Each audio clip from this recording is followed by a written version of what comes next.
Going to Pondicherry. Hi అందరికీ. ఇదైతే రేణిగుంటలో ఉంది. ఆల్రెడీ చెప్పాను నేను అమ్మప్పము. ఇక్కడ రేణిగుంటలో మనమైతే అమ్మప్పం తినేసి మనమైతే ఇంకా ఇక్కడ నుంచి తిరుపతికి వెళ్తాము. తిరుపతి నుంచి పాండిచ్చేరి ట్రైన్ ఉంది. తిరుపతి రైల్వే స్టేషన్ అయితే మనకు రెనోవేషన్ జరుగుతుంది.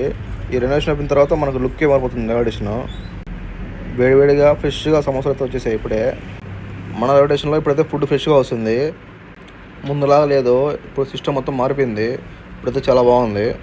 అలా నేచర్ని ఎంజాయ్ చేస్తూ అలా అలా అలా పాండిచ్చేరికి అయితే రీచ్ అయిపోయా. ఇంకా మీకు ఆల్రెడీ తెలుసు నేను ఫుడ్డీ అని చెప్పి. ఇక్కడ పాండిచ్చేరిలో తొక్కు బిర్యానీ ఫేమస్. ఇంకా డైరెక్ట్గా మనమైతే ట్రైన్ దగ్గర పడి డైరెక్ట్గా తొక్కు బిర్యానీ వచ్చేసి అయితే మనం చూస్తే క్యూ ఎక్కువ ఉంది. ఎట్లా వల్ల మన బిర్యానీ తీసుకునేమో అయితే హాట్గా ఉంది. నోరైతే కాలిపోతుంది. టేస్ట్ అయితే వర్మ. పాండిచ్చేరి అంటే బీచ్ అంటే పాండిచ్చేరి. ఇంకా ఆతం పట్టుకోలేక బీచ్కి అయితే వచ్చేసాము. ఇంకా ఈ 2 డేస్లో పాండిచ్చేరిలో ఏం చేయాలని ఆలోచించుకుంటూ చూస్తుంటే ఇక్కడైతే మన వాళ్ళు చాలా పడడానికి ఈవినింగ్ అయితే బయలుదేరిపోయారు.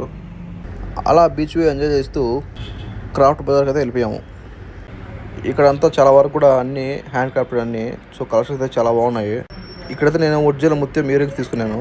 ఇంటికి ఏమైనా తీసుకెళ్ళాలంటే ఇక్కడికి తీసుకెళ్ళచ్చు. నైట్ 12 అయిపోయింది. లీ కేఫ్కి అయితే వెళ్ళిపోయాము. ఇది పాండిచ్చేరిలో ఫేమస్. ఇది పాండిచ్చేరికి ఎవరు వచ్చినా ఖచ్చితంగా ఇక్కడికి వచ్చి కాఫీ తాగపోవాల్సిందే. దీని గురించి ఒక చరిత్ర ఉంది. బ్రిటిష్ కాలం నాటి బిల్డింగ్ ఇది. సో దీన్ని కేఫ్గా మార్చేశారనమాట. ఇక్కడ మన తెలుగు వాళ్ళు పడుతుంటే మేము కూడా జాయిన్ అయ్యాం.